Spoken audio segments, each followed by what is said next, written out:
everything, despite everything going on, I feel very fortunate of where I'm at, and my family's all good. Friends are cool. Lots of FaceTimes happening. Good. That's good to hear. Yeah. Well, hey, so today is actually International Jazz Day. Uh, I love it.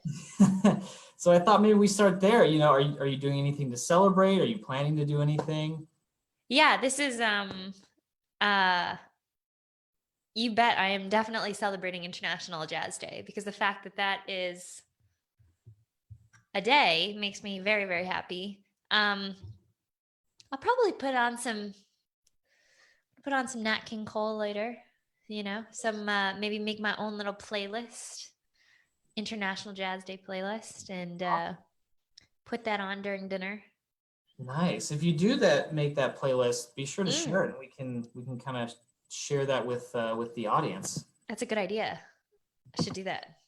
So speaking of International Jazz Day, I always like to ask our different artists that we work with, is there a jazz standard that is special to you? Maybe it was the first jazz standard, you memorized, or maybe a tune that kind of has special meaning to you. Do you have a tune that kind of fits that? Yeah, I have a song that I love so much. The great Johnny Hodges on alto played it in Duke Ellington's orchestra. It's called Isfahan. It's a great, great Billy Strayhorn song. And I just remember hearing Johnny Hodges play that when I was first learning the song. And the tempo is so slow, and he's just milking every note in the way that Johnny Hodges does it, and scooping, and it's just like velvet. To me, it just sounds like velvet.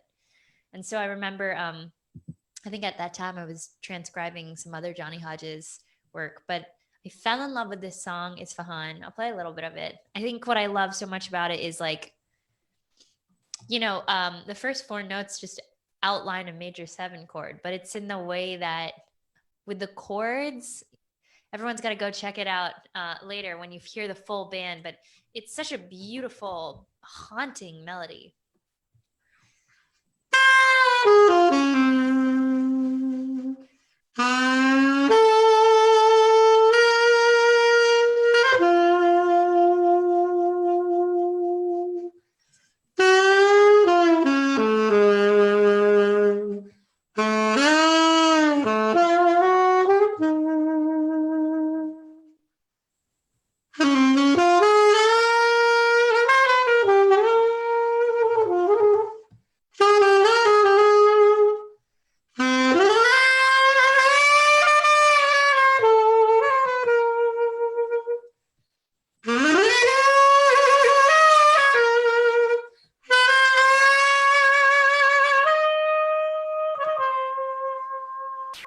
It's like a little bit of an ode to Hodges. I feel like, nobody ever plays those phrases like he does, but there's something I'm very inspired by when I hear Johnny Hodges is how he kind of roars up to certain notes. Like, for example, and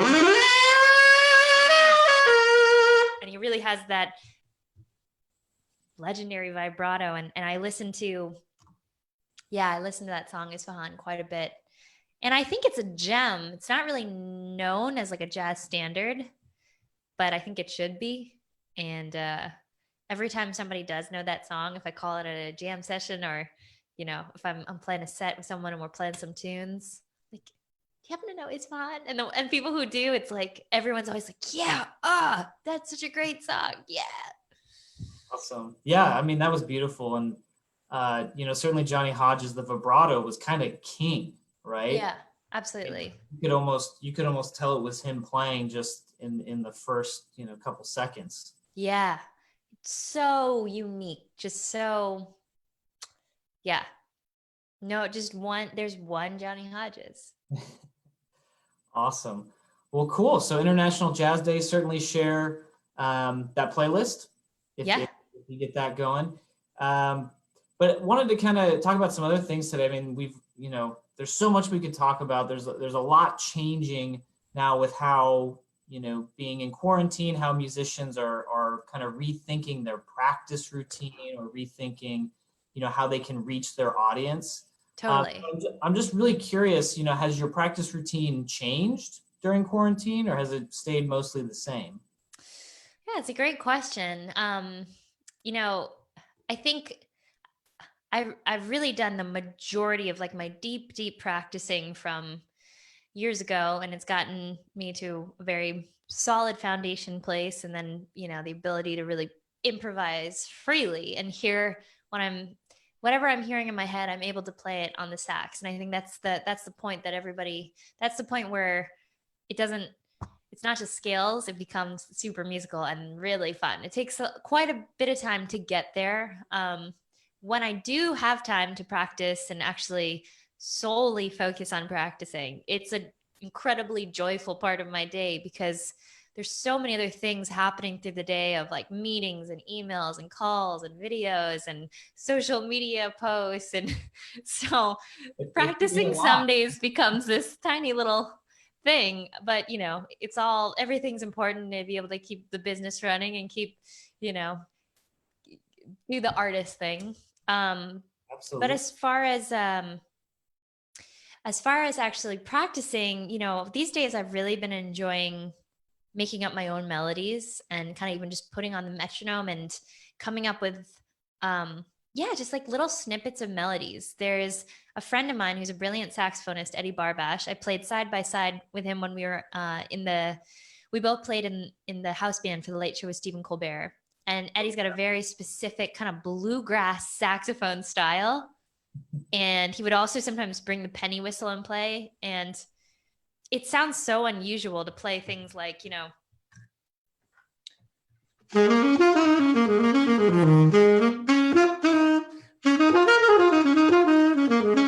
and like kind of figure out where to put those different.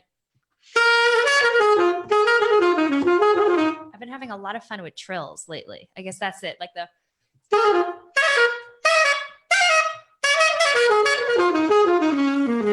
and kind of putting them in unusual places and maybe not even in a jazzy setting. But what I'll do is I'll just put a metronome on, or I'll just put a beat on, and I'll like pick a key and see what type of melodies I can come up with. And that's also great for expanding that into a song, because a lot of times I'll start my practice sessions, and if I have a very specific thing I'm practicing for, if it's for like a recording session, or if I'm you know, doing a video and I'm gonna play a certain song, then I'll really just focus on that thing.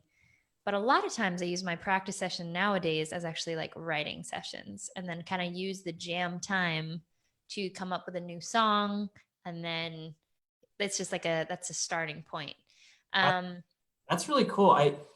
The idea of bluegrass saxophone. How would you describe that? yeah, I mean, I can't say that many people are playing in that style. I mean, I really love listening to Eddie and him doing that. I think it's a cool way to take the saxophone out of what we normally know it as, out of a jazz context, or out of like a, you know, a horn section in a pop song. I think there's a lot of really cool rhythms and lines that happen in like bluegrass music and even in folk songs. And I really love when you take it's a great exercise for any students out there. You can take a line from any instrument, a guitarist, mandolin, you know, bass, and then you put it on the saxophone. It's going to sound different because it's not how we usually play, you know, a certain order of notes. And um, I love doing that. I mean, I love playing with recordings and trying to emulate the guitar or emulate a different instrument, just get some new ideas.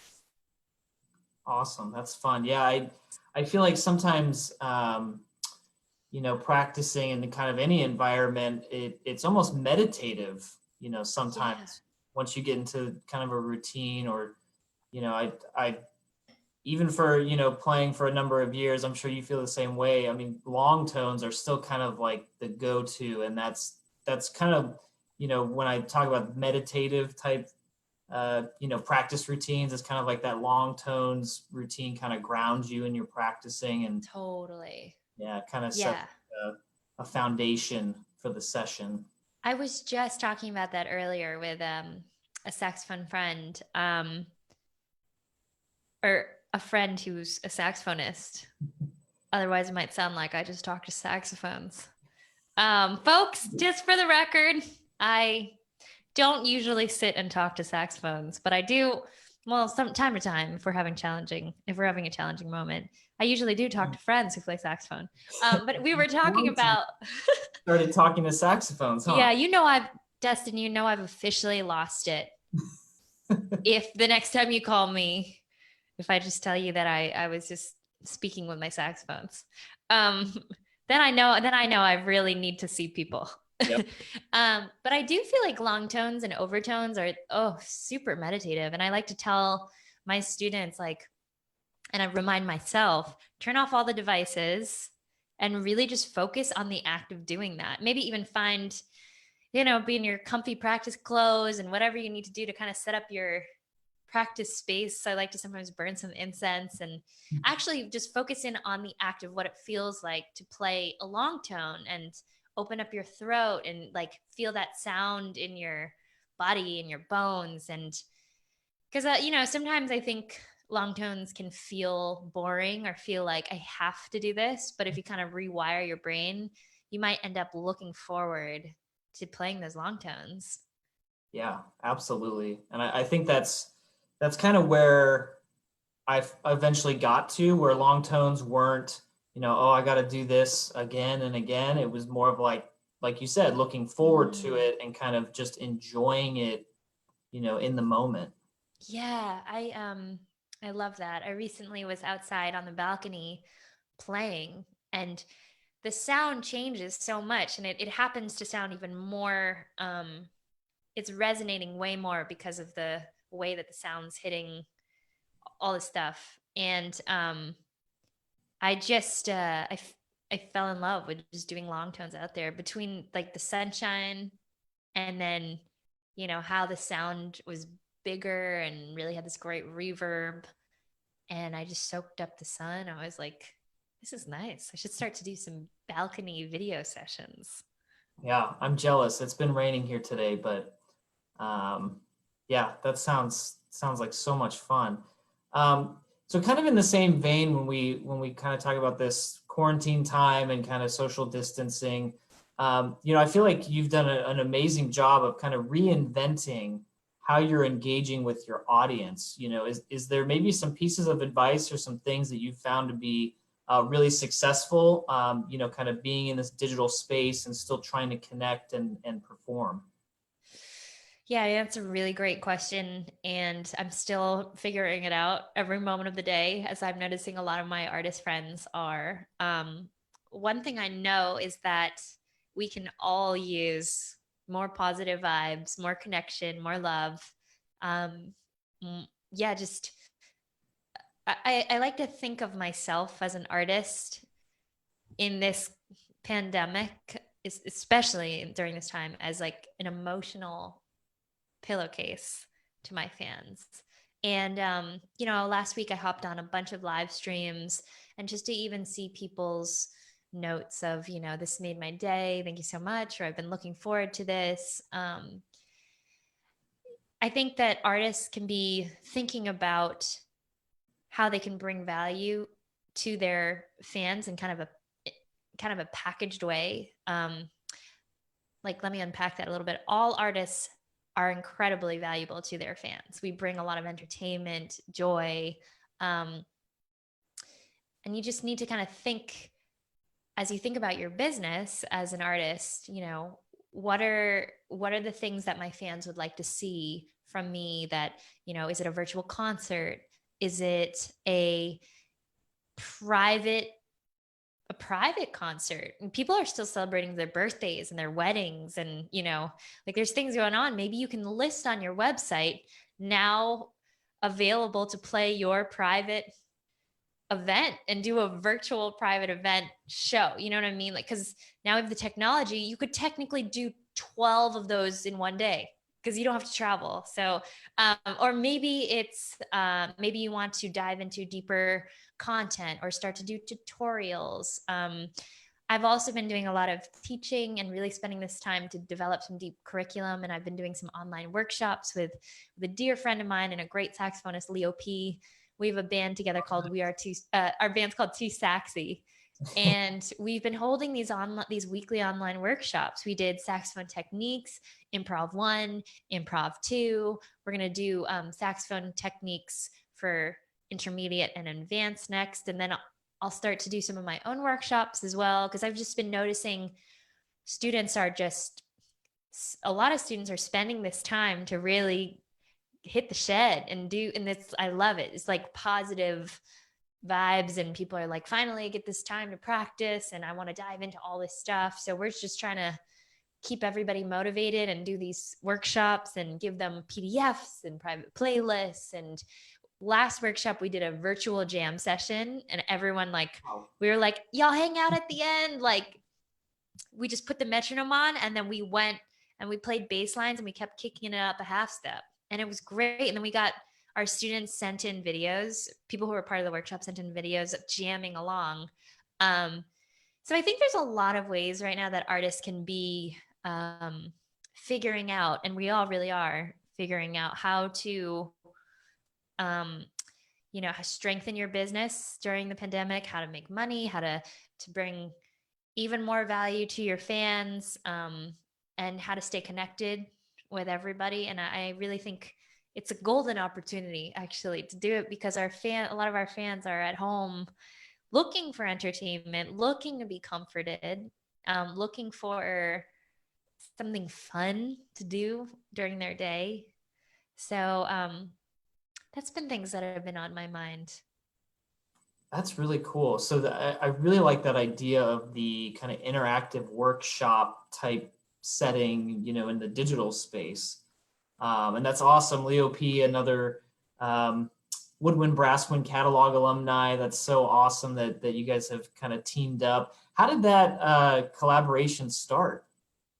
Yeah, so I have really admired Leo and everything he does, his saxophone playing, his dancing, his fashion, for a long time now. I remember the first time I saw one of his viral videos on Facebook. This was like long time ago. Well, I don't know, years ago.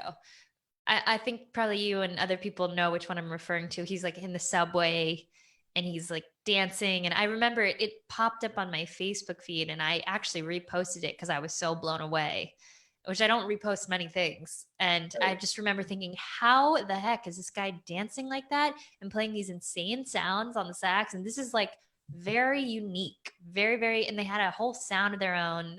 That was him playing with his band, Too Many Zoos. And, but we didn't know each other. And fast forward like years later, we started to talk on Instagram. We both followed each other, and then we were literally DMing each other and just kind of being like, hey, nice clip, like dig your video. And we kind of kick it back and forth. Still hadn't met. And we had a bunch of mutual friends. We were talking on Instagram for like 6 months before we actually met in person, because he was on the road. I was also on the road. And then finally, when he swung through New York, we were both like, hey, let's meet up and like, let's meet at a rehearsal space and like jam. And I really felt like we both had a connection right away when we met each other, and we started to show each other lines. And then we went over these dance moves, and he was showing me his stuff. I was like, hey, let's try this. And then suddenly we noticed when we kind of danced together and played some like harmonized bass lines, it looked and sounded really cool. And we're both like, whoa. And then I remember we put up our phones, and I was like, why don't we just record this really quick? And it was just really, we both had to leave in a minute, and we're like, let's just do it. And then we posted it to our Instagrams. I think this was like 3 years ago that we first started to work together. And it's like our fans just got so excited. And they were like, more. And then BuzzFeed picked it up right after, picked up that video, and it got like 500,000 views. And we were having such a blast. And over time, we'd come together to just do video collaborations. We've still never played a live show as Too Saxy.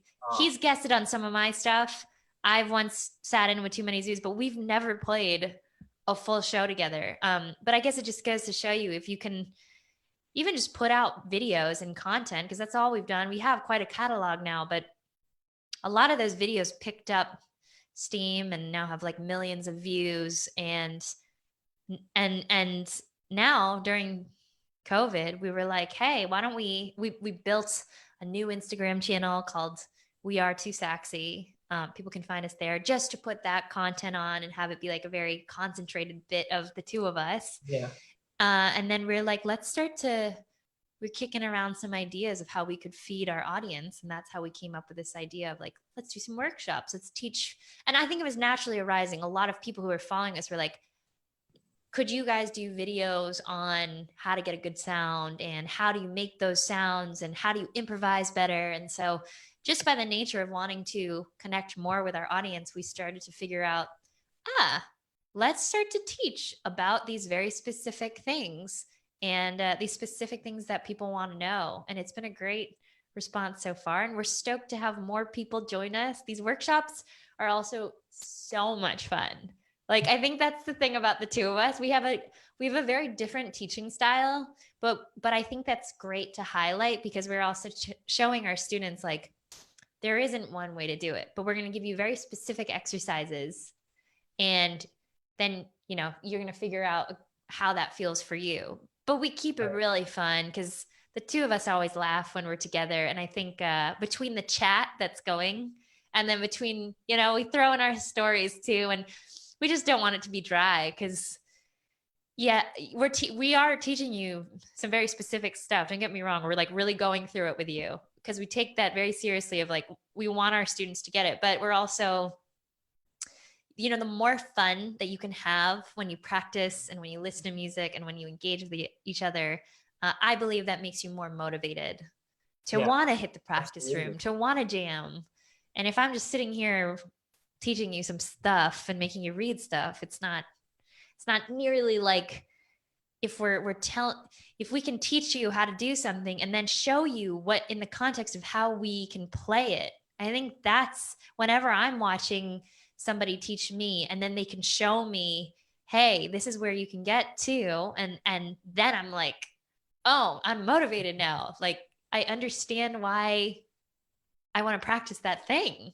Yeah, absolutely. And it probably, the sense of community that you and Leo have kind of created, I think, in some of these workshops, I think is really impactful. And, for me personally, having some kind of community or group, whether it's a band or your students or just, some group of people kind of all working towards the same goal, that's highly motivating for sure. I think that is the most motivating. I mean, the thing that warms my heart so much, and I look forward to these workshops so much, is the chat that happens among all of our attendees is so great. It's like everyone's helping each other out. Somebody might even ask a question, bunch of people answer, whether it's about like mouthpieces or an improv question, and then we'll go through the questions and also address those. But it's like everybody's engaging and making friends and supporting each other. And then we're reposting a lot of videos as well of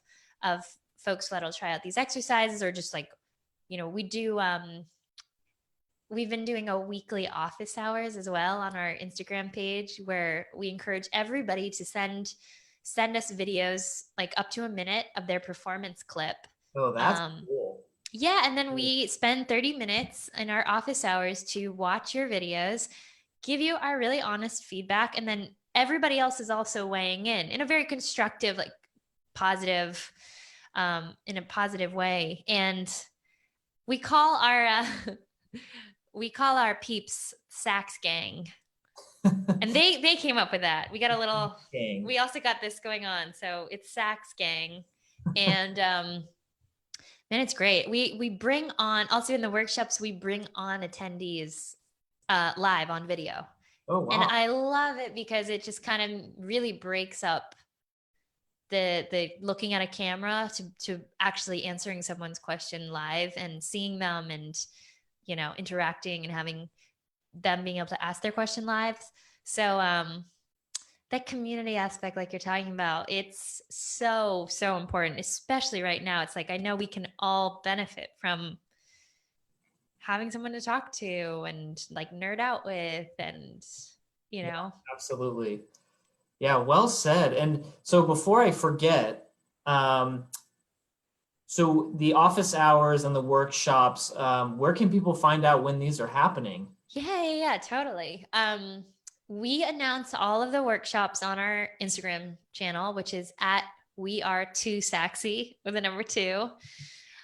People can also go to Too Saxy's website, and that's where you can see what our past workshops were and what we're going to be doing next. And then the office hours are actually, they're just announced on our socials.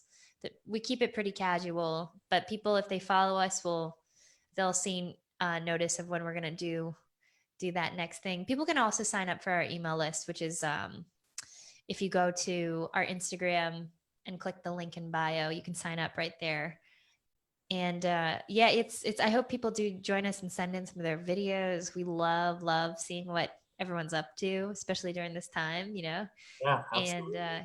And give some feedback. That's awesome. Yeah, I'll make sure I'll put together all those links and we'll share them on the video here so people can Thanks. That's awesome. yeah, Thank people you. can find them. I'll definitely be tuning in. That's just such cool stuff going on. Few other I guess you mentioned nerding out. Yeah. Few other couple questions that I'm sure everybody watching is always wondering, but gear. Oh my gosh, yes. Let's talk about The most popular question. Let's just yeah. get that out there. Yeah. And I think you've been with Yamaha a long time, but is there any other kind of new gear that you're really excited about? Maybe it's like a microphone or something that's kind of new. What's really got you excited? Yeah, totally. So just so folks know, because people are gonna be upset if I don't actually tell them what my setup is. Right. I'm playing on Java Greenbox Van Doren reeds. I usually actually play a size 2.5, but these days I've been playing 3 because I have like a little bit more patience to break in reeds. I usually don't, to be honest. I usually play size 2.5 and just play them that's what I play on shows, but it's kind of, I'm kind of enjoying changing it up these days. And then I have my Yamaha Custom Z. This is a bronze lacquer, and I think they only had initially created like 200 of these altos, so you can't find this exact model right now. But the all of their Custom Z series are phenomenal, and my one of my saxophone heroes and mentors, Phil Woods, rest in peace.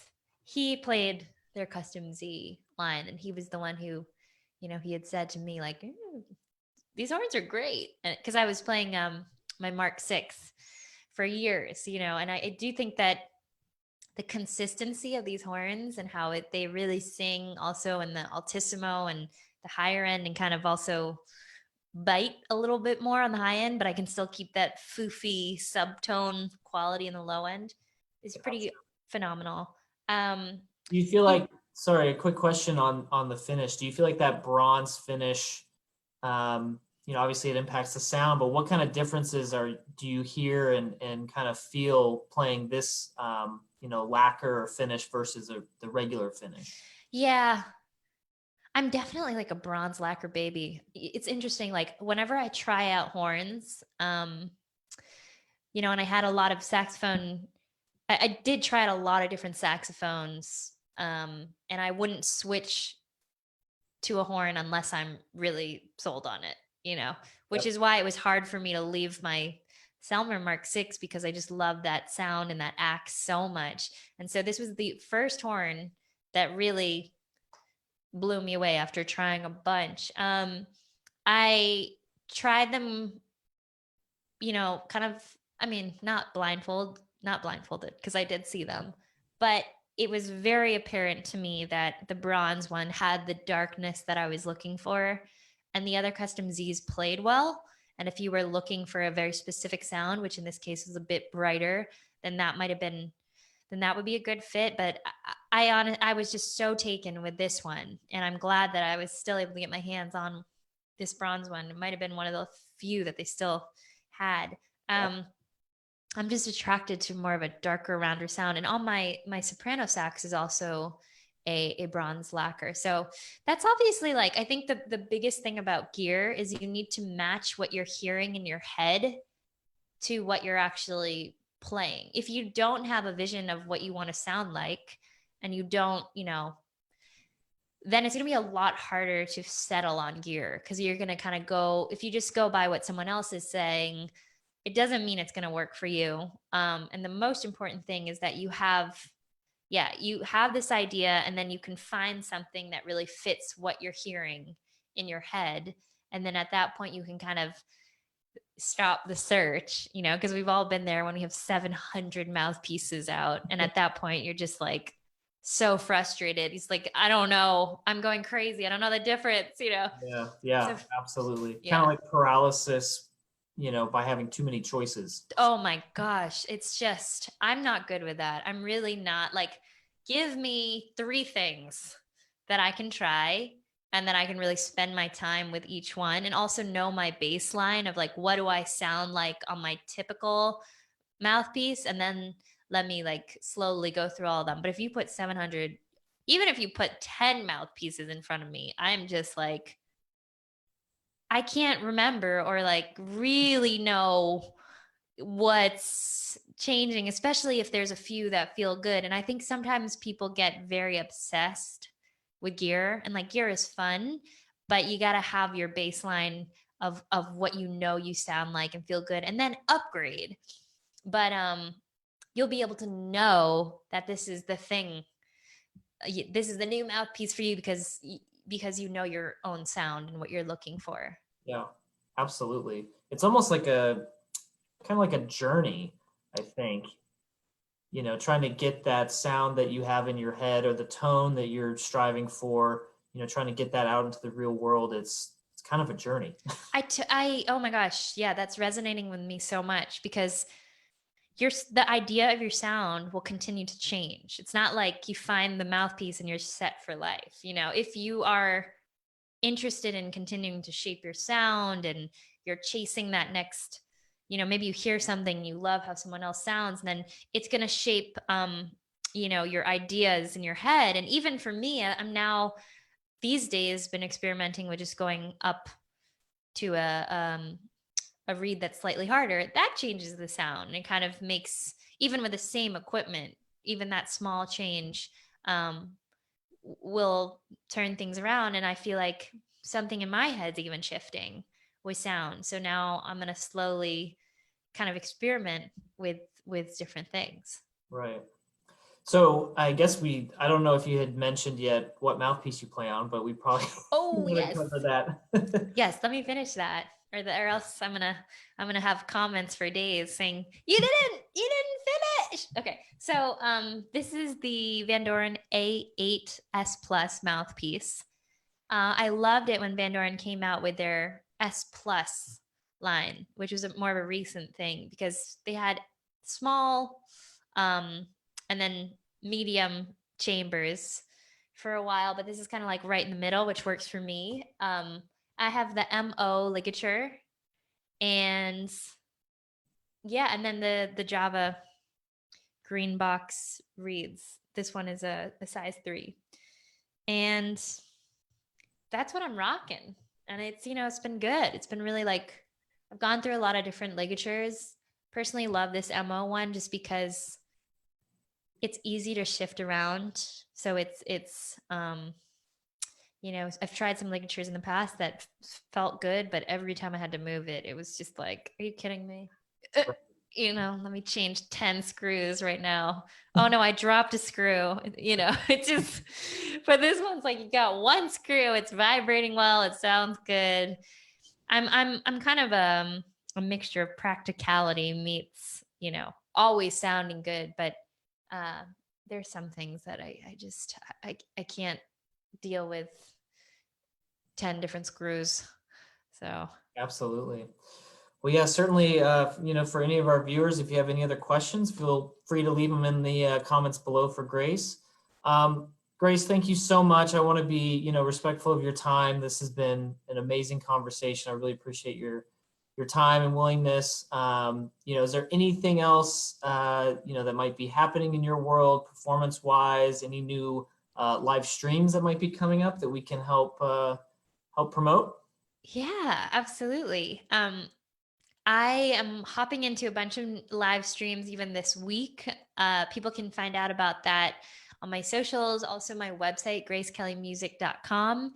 And I'm going to start listing all of them on my Bands in Town page as well, because these are shows. I used to just have Bands in Town for my live shows, but these are definitely shows. So I'll be hopping into more of that. I think the best way for people to, if you want to keep in touch with me, is just on my website, gracekellymusic.com. You can sign up for my email list, and I'll let everybody know what's going on between that and my social media. Going to be hosting more online workshops as well. So if you're interested in, leveling up your improv chops and your saxophone techniques, we got you. We're going to be doing a lot of that. And yeah, I'm just kind of pretty active on my socials, and I love hearing from people and getting your DMs. And I really appreciate your invite, Dustin. This has been so fun. Yeah. Thank you. So stay safe, stay healthy, and we'll certainly talk again soon. Fantastic. Thanks so much. Be well, everybody. And thanks, Dustin. Thanks, Grace. Bye-bye.